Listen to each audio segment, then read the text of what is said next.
भगवान श्री कृष्ण ने श्रीमद् भगवद गीता के माध्यम से मानवता को प्रसन्नता और मानसिक शांति का जो मार्ग दिखाया है, वो आज के समय में भी अत्यंत प्रासंगिक है। उनके उपदेशों के अनुसार असली खुशी बाहरी वस्तुओं में नहीं, बल्कि हमारे भीतर के दृष्टिकोण में छिपी है। श्री कृष्ण कहते हैं कि मनुष्य की अशांति का सबसे बड़ा कारण फलों की चिंता है। जब हम केवल परिणाम पर ध्यान केंद्रित करते हैं, तो भय और चिंता हमें घेर लेती है। निष्काम कर्म का सिद्धांत सिखाता है कि हमें अपना कर्तव्य पूरी निष्ठा से करना चाहिए और फल की इच्छा का त्याग कर देना चाहिए। जब मन में क्या होगा का डर खत्म हो जाता है, तब हृदय में सच्ची प्रसन्नता का उदय होता है। खुश रहने का एक और सूत्र स्थित प्रज्ञ होना है।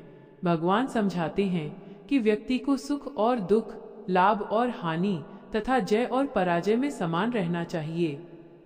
जो व्यक्ति बाहरी परिस्थितियों के अनुसार अपनी मन स्थिति को नहीं बदलता, वही वास्तव में सुखी रह सकता है।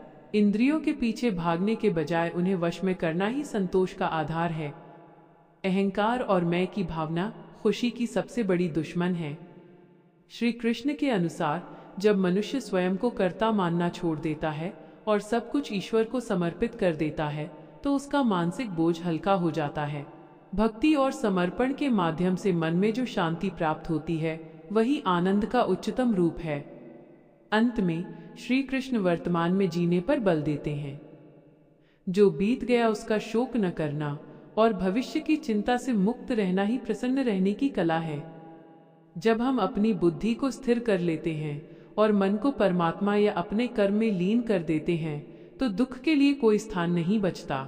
संतोष ही सबसे बड़ा धन है और जो प्राप्त है उसे पर्याप्त मानकर ईश्वर का धन्यवाद करना ही खुश रहने का दिव्य मार्ग है। श्री कृष्ण कहते हैं कि क्रोध मनुष्य का सबसे बड़ा शत्रु है। क्रोध से भ्रम पैदा होता है, भ्रम से बुद्धि व्यग्र होती है और जब बुद्धि नष्ट होती है तो मनुष्य अपनी खुशी और शांति दोनों खो देता है। इसलिए शांत रहकर विकट परिस्थितियों का सामना करना ही सुखी होने की पहली सीढ़ी है। प्रसन्नता का एक गहरा रहस्य स्वधर्म में छिपा है। दूसरों की नकल करने या दूसरों जैसा बनने की होड़ में हम अपनी मौलिकता और खुशी खो देते हैं। जो व्यक्ति अपने स्वभाव के अनुकूल कर्म करता है और अपनी क्षमताओं पर विश्वास रखता है, वो मानसिक द्वंद्व से मुक्त होकर आत्मसंतोष प्राप्त करता है। मनुष्य की आसक्ति, अटैचमेंट ही उसके दुखों का मूल कारण है। जब हम व्यक्तियों, वस्तुओं या परिस्थितियों से बहुत अधिक चिपक जाते हैं, तो उनके बदलने पर हमें कष्ट होता है।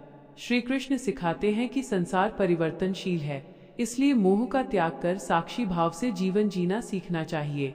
खुश रहने के लिए अभ्यास और वैराग्य की आवश्यकता होती है। चंचल मन को वश में करना कठिन जरूर है, लेकिन निरंतर अभ्यास से इसे शांत किया जा सकता है। जब मन फालतू की इच्छाओं से मुक्त हो जाता है, तो वो अपने आप प्रसन्न रहने लगता है। सच्ची खुशी सेवा और परोपकार में निहित है। जब हम अपने स्वार्थ से ऊपर उठकर दूसरों के हित के लिए कार्य करते हैं, तो हमारे हृदय में एक दिव्य संतुष्टि का अनुभव होता है। ईश्वर को हर जीव में देखना और सबके प्रति करुणा का भाव रखना ही जीवन को उत्सव बना देता है। अंततः श्री कृष्ण अर्जुन से कहते हैं कि श्रद्धा रखने वाला व्यक्ति ही ज्ञान और शांति प्राप्त करता है।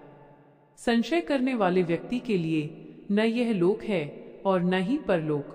इसलिए स्वयं पर और उस परमात्मा की शक्ति पर पूर्ण विश्वास रखना ही हर परिस्थिति में मुस्कुराते रहने का एकमात्र तरीका है।